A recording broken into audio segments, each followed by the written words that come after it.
అమరావతి ఆంధ్రుల రాజధాని. ఇన్నాళ్ళు డైలమాలో ఉన్నవారికి కూడా ఈ పాటికే ఓ క్లారిటీ వచ్చేసింది. ఏపీలో కూటమి ప్రభుత్వం ఏర్పడడంతో అమరావతికి మళ్లీ ఊపిరి పోసుకుంది. 3 రాజధానులు అంటూ జగన్ 5 ఏళ్ల పాటు అమరావతిని పట్టించుకోలేదు. ఫలితంగా రాజధాని ప్రాంతం పిచ్చి మొక్కలు, శిథిలావస్థకు చేరిన భవనాలతో దీనంగా చూస్తుంది. ఇంతకీ జగన్ సర్కార్ అమరావతికి చేసిన అన్యాయం ఏంటి? కొత్త ప్రభుత్వం చేయబోయే న్యాయం ఏంటి?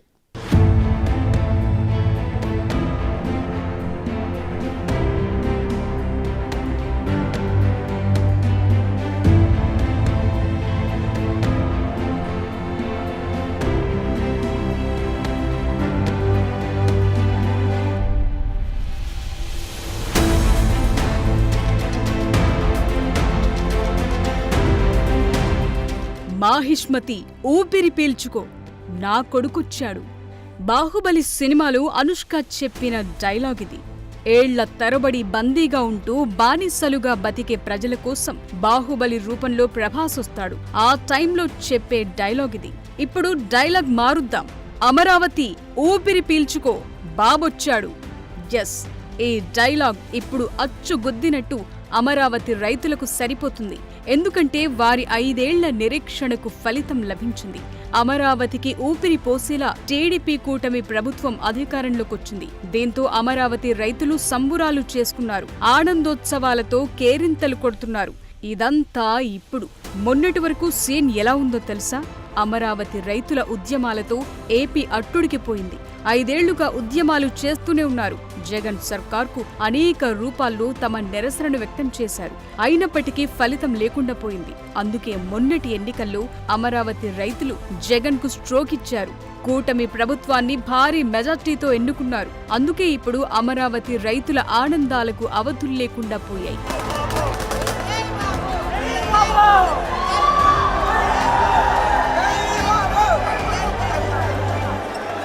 ఇంతకీ ఈ 5 ఏళ్లు అమరావతిలో ఏం జరిగిందో ఒక్కసారి బ్రీఫ్గా తెలుసుకుందాం. 2014లో చంద్రబాబు ప్రభుత్వం అందరి ఆమోదంతో అమరావతి రాజధానికి ఆమోద ముద్ర వేసింది. నాడు విపక్ష నేతగా ఉన్న జగన్ సైతం మద్దతు తెలిపారు.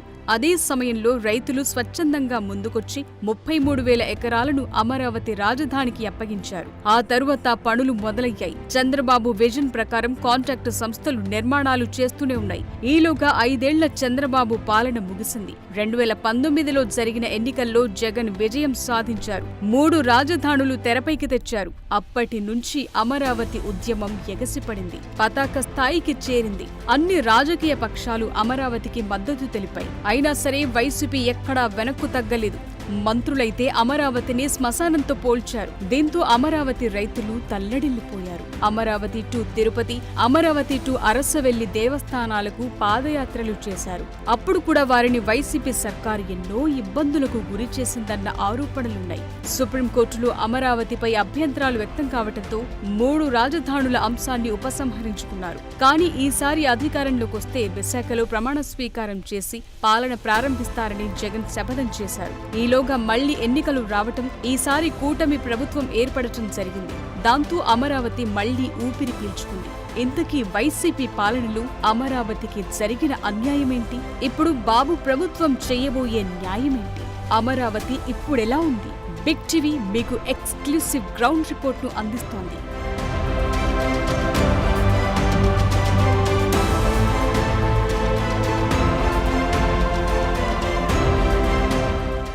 ఆంధ్రప్రదేశ్ ప్రజల రాజధాని అమరావతి. 1,00,000 కోట్లకు పైగా వ్యయం. కేవలం సీడీ క్యాపిటల్కే 4,000 కోట్లు. 270 చదరపు కిలోమీటర్ల విస్తీర్ణం. 530 చదరపు గజాల భూసేకరణ.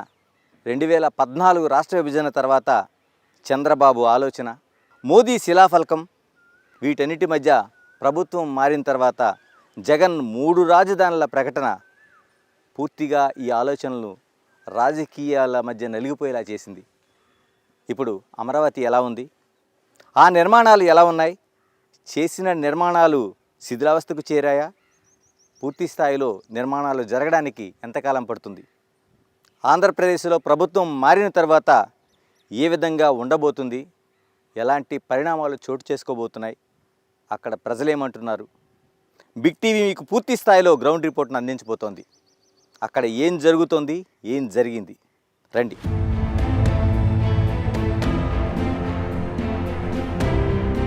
సీడ్ క్యాపిటల్ ఇది అమరావతికి హార్ట్ అని చెప్పుకోవచ్చు.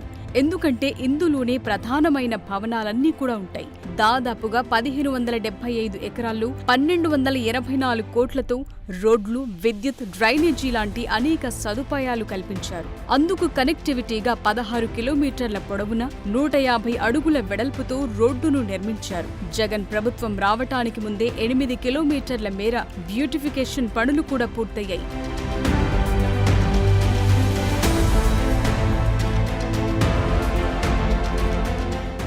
రాజధాని అమరావతి నిర్మాణంలో అత్యంత కీలకమైనది సీడ్ క్యాపిటల్. సీడ్ క్యాపిటల్లో ప్రధానమైనవి రోడ్లు, ఇతర మౌలిక సదుపాయాలు. దాదాపు 1575 ఎకరాల విస్తీర్ణంలో 1284 కోట్ల రూపాయలతో రోడ్లు, మరోవైపు నీళ్లు, మురుగునీరు, విద్యుత్తు ఇలాగ అనేక మౌలిక సదుపాయాలు ఇందులో కల్పించారు. మనం ఆ ప్రధానమైన సీడ్ క్యాపిటల్కి సంబంధించిన ప్రధానమైన రోడ్లో ఉన్నాం. దాదాపు 150 అడుగుల రోడ్డు మన ముందు ఉంది. ఒక్కసారి మనం రోడ్డును చూడొచ్చు. ఈ ప్రధానమైన రోడ్డును చూస్తే ఒకవైపు మనకి 3 విభాగాలుగా 3 లేన్లుగా మనకి రోడ్డు కనిపిస్తోంది, మనం చూడొచ్చు. మరోవైపు మనకి రైట్ వైపున కనిపిస్తున్నది మురుగు నీరు పారే ప్రధానమైన మార్గాన్ని అక్కడ ఏర్పాటు చేయబోతున్నారు. అంటే దాదాపు ఇప్పుడు 5 ఏళ్లుగా ఈ ప్రాంతం ఎటువంటి అభివృద్ధి నోచుకోకపోవడంతో ఆ రోజున 2014 నుంచి 19 వరకు జరిగిన అభివృద్ధి మాత్రమే మనకి ఇక్కడ కనిపిస్తోంది. ఆ తర్వాత ఇటువంటి పనులు జరగకపోవడం వల్ల ఇప్పుడు మనకి పూర్తిగా ముళ్ళ కంపలతోనూ పొదలతోనూ నిండిపోయిన పరిస్థితి అక్కడ మురుగు కాలువలకు సంబంధించి కనిపిస్తోంది. ఇక మనం ఈ రోడ్డుకు సంబంధించిన 3 లేన్లలో ఉన్న మనం ఒక్కసారి చూడొచ్చు. నేను ప్రధానమైన రోడ్డుని మార్గాన్ని దాటుతూ ఉన్నాను. మనం చూస్తున్నాం ఇక్కడ నుంచి. అంటే ఎంత విస్తీర్ణం అంటే దాదాపు మనకి 16 కిలోమీటర్ల పొడవున ఈ రోడ్డు మనకి కనిపిస్తుంది. ప్రధానమైన మార్గంగా మనకి కనిపిస్తుంది. దాదాపు 8 కిలోమీటర్ల మేర బ్యూటిఫికేషన్ కనిపిస్తుంది.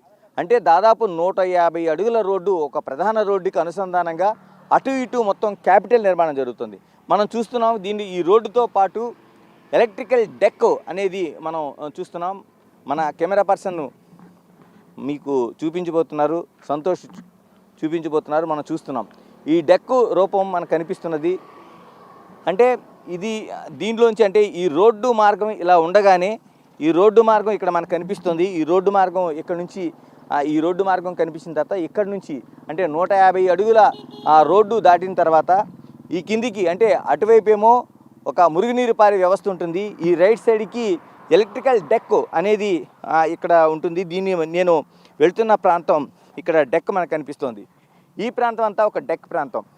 అంటే దీని కింద నుంచే మొత్తం వ్యవస్థ అంతా అంటే విద్యుత్తు లైన్లు కావచ్చు, మిగతా కావచ్చు, వెళ్ళే పరిస్థితి అంతా మనకు కనిపిస్తుంది ఇందులోంచి. అంటే ఎప్పటికప్పుడు రోడ్లు తవ్వి చేసే పరిస్థితి కంటే దీని నుంచి పూర్తిగా వైర్లు కావచ్చు, లేకపోతే కేబుల్స్ కావచ్చు, ఇలాగ ఫైబర్ నెట్వర్క్ కావచ్చు, ఇలాగ అనేక వ్యవస్థలని ఈ రోడ్డు పక్క నుంచి వెళ్ళేలాగా ఎప్పటికప్పుడు మార్పు చేసుకునేలాగా ఉంటాయి.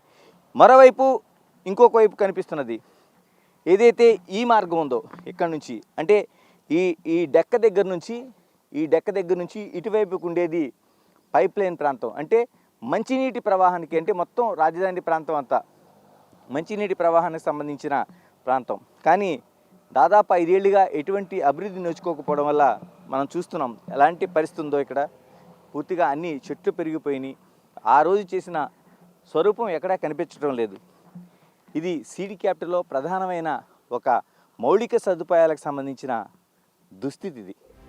సీడ్ క్యాపిటల్లో ప్రధానమైన రోడ్డును చూశారుగా. ఇప్పుడు దానికి ఆనుకుని ఉన్న లింక్ రోడ్లను చూద్దాం. ఆ రోడ్లన్నీ కూడా మెయింటెనెన్స్ లేకపోవడంతో పగుళ్ళొచ్చాయి. అమరావతిలో ప్రధానమైనది రోడ్ల నిర్మాణం. అంటే 150 అడుగుల ప్రధానమైన రోడ్డుకు అనుసంధానంగా అనేక రోడ్లు ప్రయాణం చేస్తాయి. మనకు కనిపిస్తున్న రోడ్డు చూడొచ్చు. ఇది కూడా దాదాపుగా ఒక 60 అడుగుల రోడ్డు. కానీ అటు ఇటు ముళ్ళ కంపలు పెరిగిపోవడం వల్ల పూర్తిగా ఆ రోడ్డు అంతా కుంచుకుపోయింది. మరోవైపు ఎండకు ఎండి వానకు తడవడం వల్ల రోడ్లన్నీ అంటే వేల కోట్ల రూపాయలు ఖర్చు చేసి ఉంచిన రోడ్లన్నీ ఒక్కసారి చూడొచ్చు. మనం ఏ విధంగా ఈ రోడ్లన్నీ అయిపోయినా చూడొచ్చు. అంటే బేటల వారి కిందకు వెళ్ళిపోతున్న ఆ పరిస్థితి అయితే మనకు కనిపిస్తుంది. మనం చూడొచ్చు ఈ అంటే పూర్తిగా ఏదో భూకంపం వచ్చినప్పుడు రోడ్లన్నీ బీటలు వారినట్టుగా మనకి ఈ ఆనవాళ్ళన్నీ కనిపిస్తున్నాయి. అంటే నిర్మాణం జరిగిన తర్వాత 5 ఏళ్ల పాటు ఉపయోగం లేకుండా పోయినాయి. మరోవైపు ఎండకు ఎండి వానకు తడిచి ఎటువంటి మెయింటెనెన్స్ లేకపోవడం వల్ల ఈ రోడ్లన్నీ ఈ విధంగా అయిపోయినాయి.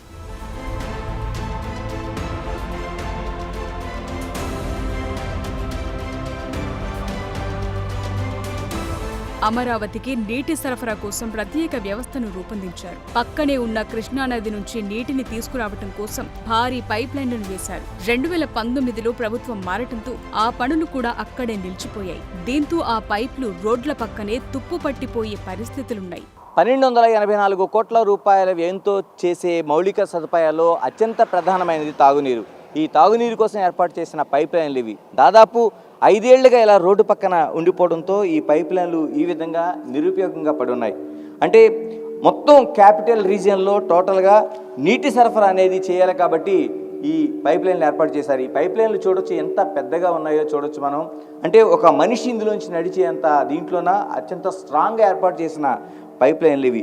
వీటి ద్వారానే కృష్ణానది నుంచి పక్కనే ఉండే కృష్ణానది నుంచి ఇందులోకి నీళ్లు శుద్ధి చేసి మొత్తం ఈ క్యాపిటల్ రీజియన్ మొత్తం నీటి సరఫరాకు ఇటువంటి పైప్ లైన్లు ఏర్పాటు చేశారు. అయితే ఇవి ఈ రోడ్డుకి అటువైపుగా ఏర్పాటు చేసిన అవసరం ఉన్నా ఇప్పుడు పూర్తిగా పనులు నిలిచిపోవడంతో రోడ్డు పక్కన ఈ విధంగా శిథిలావస్థకు చేరడానికి సిద్ధంగా ఉన్నాయి.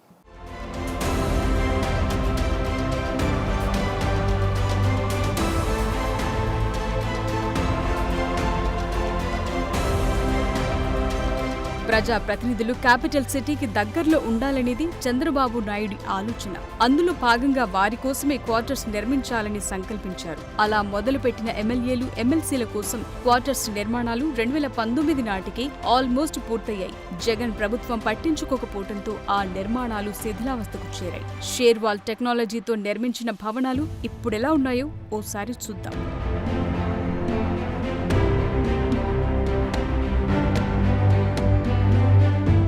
రాజధాని నిర్మాణంలో మరొక కీలకమైన అంశం భవన నిర్మాణాలు. అధికారులు కావచ్చు, ప్రజాప్రతినిధులు కావచ్చు, లేకపోతే మిగతా స్టాఫ్ కావచ్చు. దీనికి దాదాపుగా 84.5 లక్షల చదరపు అడుగుల విస్తీర్ణంలో అనేక భవనాల నిర్మాణం జరుగుతుంది. దీనికి 2,923 కోట్ల రూపాయలను ఆనాటి ప్రభుత్వం ఖర్చు చేయడానికి సిద్ధమైంది. ఇందులో భాగంగానే నా వెనుక కనిపిస్తున్నది పూర్తి భవనాల నిర్మాణం, చాలా వరకు పూర్తయిన నిర్మాణాలు. నా కుడివైపున కనిపిస్తున్నది ఎమ్మెల్యేలు, ఎడం చేతి వైపు కనిపిస్తున్నది ఎమ్మెల్సీ భవనాలు. ఈ భవనాలు ఇప్పుడు ఏ పరిస్థితిలో ఉన్నాయో మీరు ఒక్కసారి చూడొచ్చు.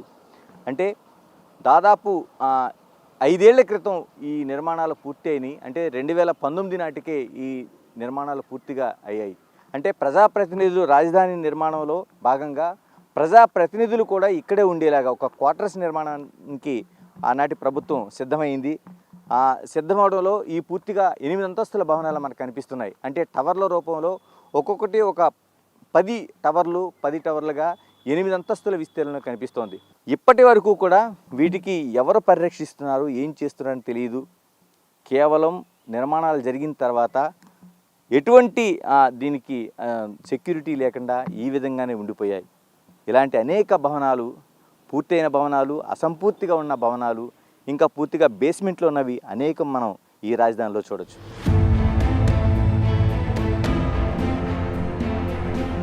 రాష్ట్ర పరిపాలనలో సచివాలయం అంటే ఖచ్చితంగా గుండెకాయ అని చెప్పుకోవాలి. ముఖ్యమంత్రి, మంత్రులు సహా సీఎస్, ఇతర ఉన్నతాధికారులంతా కొలువుదీరేది అక్కడే. అలాంటి సచివాలయాన్ని 2014లో చంద్రబాబు చరిత్రలో నిలిచిపోయేలా నిర్మించాలనుకున్నారు. 4 నుంచి 5 టవర్లు, ఒక్కో టవర్లో కనీసం 40 అంతస్తులు ఉండేలా డిజైన్ చేశారు. మరిప్పుడు ఆ నిర్మాణాలు ఏ దశలో ఉన్నాయి? అమరావతి రాజధానిలో సెక్రటేరియట్ నిర్మాణం అంటే అది బాహుబలి నిర్మాణం అంత నిర్మాణం.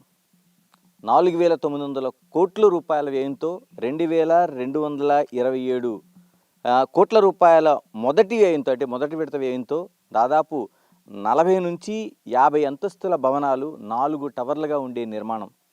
మరి ఇప్పుడు ఎలా ఉంది రండి. మనం వెళ్తున్నదే ఇప్పుడు సెక్రటేరియట్కి వెళ్తున్న మార్గం.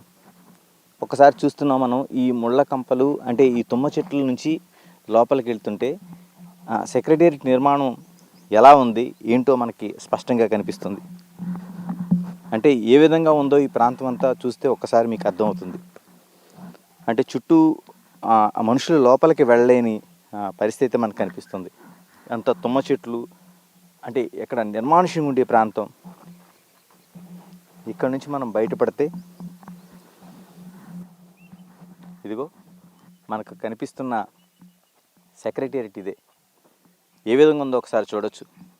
అంటే 4 టవర్లుగా 40 నుంచి 50 అంతస్తుల నిర్మాణంలోన 4,900 కోట్ల రూపాయలతో జరిగే ఒక నిర్మాణం ఏ విధంగా ఉందో, ఏ పరిస్థితుల్లో ఉందో చూడొచ్చు. అంటే అతిపెద్ద నిర్మాణం.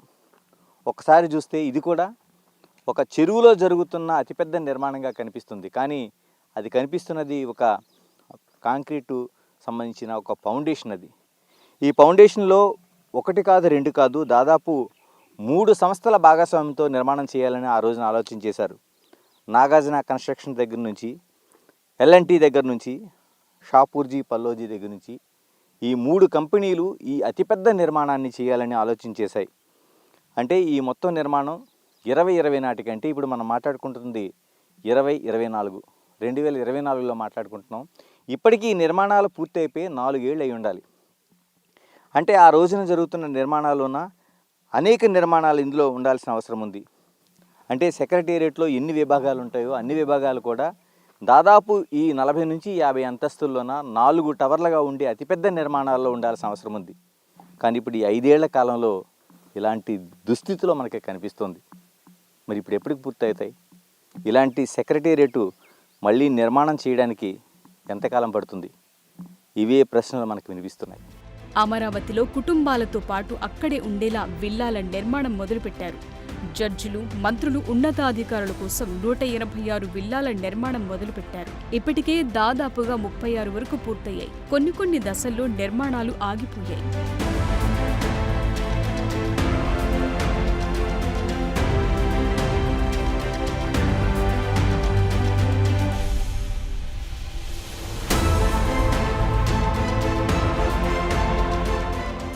న్యాయ వ్యవస్థ, పరిపాలన వ్యవస్థ, ఈ రెండింటిలో అత్యంత కీలకంగా ఉండే న్యాయమూర్తులు కావచ్చు, మంత్రులు కావచ్చు, ప్రిన్సిపల్ సెక్రటరీలు వీడంతా అమరావతి నగరంలో ఉండేందుకు వాళ్ళకి విల్లాలు కట్టాలనేది ప్రభుత్వం ఆ రోజు ఆలోచన. అంటే కుటుంబాలతో పాటు ఇక్కడే ఉండడం వల్ల పరిపాలన సౌలభ్యం ఏర్పడుతుంది, వాళ్ళకు కూడా సౌకర్యంగా ఉంటుందనేది. దాదాపుగా 10.5 లక్షల చదరపు అడుగుల విస్తీర్ణంలో మొత్తం ఈ భవన నిర్మాణాలు అన్నీ జరిగాయి. మనం ఒక విల్లా దగ్గర ఉన్నాం. ఆ విల్లా దగ్గర భవనంలోంచి కూడా మొక్కలు మొలుస్తున్నట్టు కనిపిస్తున్నాయి. అంటే దాదాపుగా 526 కోట్ల రూపాయలకు పైగా వ్యయంతో ఈ నిర్మాణాలను ఇక్కడ చేపట్టారు. అంటే మొత్తం టోటల్గా చూసుకుంటే మంత్రులు కావచ్చు, లేకపోతే జడ్జిలు కావచ్చు, ప్రిన్సిపల్ సెక్రటరీలు కావచ్చు, వీళ్ళంతా కలిపి దాదాపు 186 మంది ఈ వ్యవస్థలో అత్యంత కీలకంగా ఉంటారు. కాబట్టి వీరందరికి సంబంధించిన భవనాలను ఇక్కడ ఏర్పాటు చేశారు.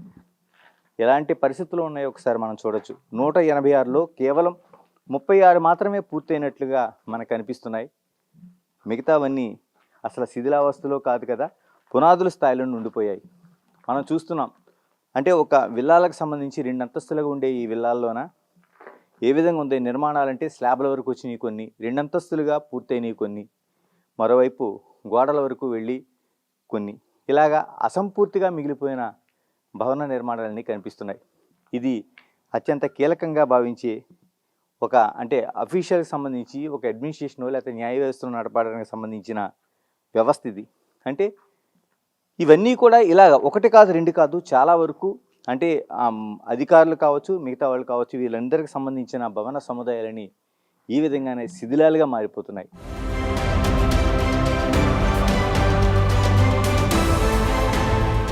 గెజిటెడ్ ఆఫీసర్లు నివాసం ఉండేలా భారీ టవర్లు నిర్మించారు. 10-15 ఎకరాల విస్తీర్ణంలో ఆ నిర్మాణాలు జరిగాయి. చిన్న పనులు చేస్తే ఆ టవర్ల నిర్మాణాలు పూర్తయ్యేవి. కానీ జగన్ ప్రభుత్వం పట్టింపుల కారణంగానే ప్రజా సొమ్ము అలా నిరుపయోగంగా మారింది. పైగా ఆ భవనాల వద్దకు ఎవరూ వెళ్లకుండా సెక్యూరిటీని కూడా ఏర్పాటు చేశారు. 10 నుంచి 15 ఎకరాల విస్తీర్ణంలో అనేక టవర్ల రూపంలో ఇక్కడ ఈ భవన నిర్మాణాలని మనకు కనిపిస్తున్నాయి. మనం చూడొచ్చు. ఎన్ని కూడా దాదాపు 2019 నాటికి ఈ దశలో ఉన్నాయి. అంటే 2019లో ఎన్నికలు జరిగే నాటికి పూర్తిగా అన్ని టవర్లు పూర్తి అయిపోయి కేవలం లోపల ప్లంబింగు, ఎలక్ట్రిసిటీ ఏర్పాటు చేస్తే 4 రంగులు వేస్తే ఇవి పూర్తిగా అక్కడ నివాసానికి యోగ్యంగా ఉండే పరిస్థితి. కానీ ఇప్పుడు అవి లేవు. 2020 నాటికి పూర్తయిపోతాయి అనుకున్న ఈ భవనాలు ఇప్పుడు ఏ విధంగా ఉన్నాయో చూడొచ్చు. అంటే ఇవి ఇంకా షేర్వాల్ టెక్నాలజీలో తయారైనవి కాబట్టి ఈ విధంగా ఉన్నాయి. ఎల్ఎన్టీతో పాటు షాపు ఇలాంటి అనేక పెద్ద పెద్ద సంస్థలు ఈ భవనాలను ఏర్పాటు చేస్తే ఇప్పుడు 2019 నాటి నుంచి ఈ విధంగా తాళాలు వేసి ఇక్కడ పూర్తిగా గేట్లు ఏర్పాటు చేసి ఇక్కడ ఇన్ని సంవత్సరాలుగా ఒక సెక్యూరిటీని ఏర్పాటు చేసి ఉంచే పరిస్థితి అయితే మనకి కనిపిస్తోంది. అంటే ఒకే ఒక్క సంవత్సరంలో అంటే 19 నుంచి 20 నాటికి పూర్తిగా ఈ భవనాలన్నీ పూర్తయిపోయి లోపలికి నివాసానికి యోగ్యంగా ఉండేవి. కానీ ఇప్పుడు ఇన్ని సంవత్సరాలుగా అంటే 5 ఏళ్లుగా ఈ విధంగానే నిలిచిపోయి ఉన్నాయి. అంటే కాంట్రాక్టర్లు వచ్చి చూసి వెళ్తున్నారు. మరోవైపు ఇప్పుడు ప్రభుత్వం మారిన తర్వాత వీటి దశ మారుతుందనే ఒక ఆశాభావాన్ని వ్యక్తం చేస్తున్నారు. చూశారుగా, ఎటు చూసినా జ్ఞాపకాలు. చంద్రబాబు ప్రభుత్వానికి ఆనాడి మరో అవకాశం ఇచ్చి ఉంటే ఈ పాటికి ఆంధ్రుల రాజధానిగా అమరావతి చరిత్రకెక్కేది. రాజధాని లేని రాష్ట్రం అనే అపకీర్తి కూడా వచ్చి ఉండేది కాదు. చంద్రబాబు ప్రమాణ స్వీకారం చేసిన తరువాత అమరావతికి పునరుజ్జీవం పోయటంపై ప్రధానంగా దృష్టి సారించే అవకాశాలున్నాయి. ఇప్పటికీ అక్కడ చిన్న చిన్న పనులు కూడా మొదలయ్యాయి. ఏపీ హైకోర్టు శాశ్వత భవన నిర్మాణాలు ఎలా ఉన్నాయి?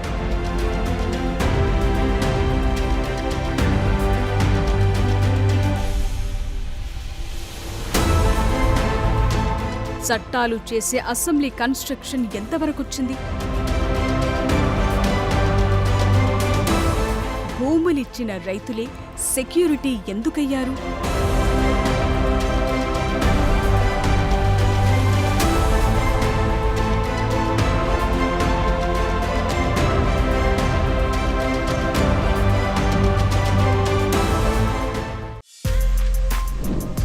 For more videos like this, subscribe Big TV channel.